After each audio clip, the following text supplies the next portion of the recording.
የእስልምና ከምድረ ገጽ እናጠፋዋለን ብለን ነው የምናስበው የነበረው። ድራሽ ከኢትዮጵያ ምድር ድራሽ አባቱን እናጠፋለን ብለን ነበር የተነሳ ነው የነበረው ማለት ነውና ተነስተን ከዛ መካከል ውስጥ ስንሞክረው እየረበሸን መጣ። አንድ በርናባስ የሚባል ልጅ ነበር። እሱ ምን አለ፣ መሐመድን ዝም ብዬ ሳስበው የሆነ ነገር ወርዶለታል እንጂ ዝም ብሎ ኮረጆ ነው ምናምን ብዬ አላምንም አለ። ለምን እንደዛ አልክ ምናምን ስለው አይ በቃ የሆነ ነገርማ አለ። ይሄ ነገር እንዴት ቁርአኑ እኮ በጣም ሰፊ ነገር ነው የሚያወራው። የሆነ ነገር ወርዶለታል ከፈጣሪም ይሁን አይሁን ያላቅም፣ ግን ኮርጇል የሚል ነገር አይደለም። የሆነ ከሆነ ነገር ጋር የለቃቀመው ነገር ቢሆን እንደዚህ ጠንካራ ነገር እንዴት ይፈጠራል አለ።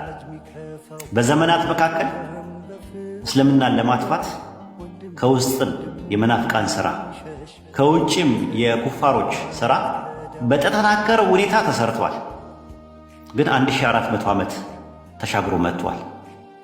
ቁርአን የአምላካችን ያላህ ቃል በሱረቱ ፉሲላት በራፍ 41 ላይ ሲናገር አሸናፊ መጽሐፍ በመጣላቸው ጊዜ ነው የሚለው። አሸናፊ መጽሐፍ ነው የሚለው። እስቲ ሁላችሁም ጻፉልኝ፣ አሸናፊ መጽሐፍ ብላችሁ ጻፉልኝ። አሸናፊ መጽሐፍ ቁርአን እውነት ነው። የሰዎችን ልቦች ማሸነፍ የሚችል አሸንፎ ማርኮ ማስቀረት የሚችል ብቸኛው መጽሐፍ ነው በዓለማችን ላይ። ሊዋጉት የመጡትን ሰዎች በአጠቃላይ አሸንፎ የሚያስቀር መጽሐፍ ነው። አሸናፊ መጽሐፍ ብላችሁ ጻፉልኝ። በአላህ አሸናፊ መጽሐፍ ማሸነፍ ይችላል። የምር በእውነት መዋጋት የሚፈልግ ሰው ካለ መጥቶ መዋጋት ይችላል። በሱረት ፉሲላት ምዕራፍ 41 ቁጥር 41 ላይ እነዚያ በቁርአን እሱ አሸናፊ መጽሐፍ ሲሆን በመጣላቸው ጊዜ የካዱት ጠፊዎች ናቸው ይላል። አሸናፊ መጽሐፍ የሚያሸንፍ ነው። የሰዎችን ልብ መማረክ የሚችል ነው። ማርኮ ማስቀረት የሚችል ነገር ነው ራሱ። እኔ እሱ ብቻ አይደለም አሁን ለእናንተ የተገረማችሁት። ኢንሻአላህ እውነት አንድ ሰው ውስጡና ውጪው አንድ አይነት አይደለም። እኔ ውስጤና ውጪ አንድ አይነት አልነበረ። እስልምናን እሳደባለሁ፣ እቃወማለሁ። ውስጤ ግን ሌላ ነው። የእስልምና እውነት እየገባኝ ነው፣ እያወኩኝ ነው ሳጠፋ የነበረው። መጨረሻ ላይ ውጬና ውስጤ ሲጋጭብኝ ነው ወደ እስልምና የመጣሁት። ይሄ ልጅም ተመሳሳይ ነገር ነው እየተናገረ ያለው። ኢንሻአላህ የሆነ ሰው ቀን ከሌሊት የሚሳደብ ሰው የነበረ ሰው አታውቁትም፣ ልብ ውስጡ ምን እንዳለ አታውቁ።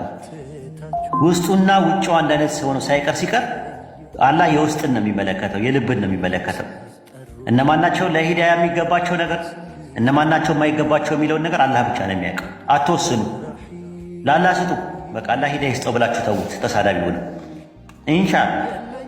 ይሄ ነው ያለው ነገር ማለት በጣም ተሰርቷል። ሙናፊቃኖች በውስጥ ሰርተዋል። እኛ ጋር እንደ ሙስሊም ተመሳስለው ከሙስሊም ውጭ ያሉት ደግሞ ኩፋሮችም ሰርተዋል ለማጥፋት። ኦሪየንታሊስቶች ወይም ደግሞ ሙስተሽሪቅ የሚባሉት መካከለኛው ጥንተ ነገር አጥኚዎች የሚባሉት ጭራሹን እየተማረኩበት ነው የሄዱት።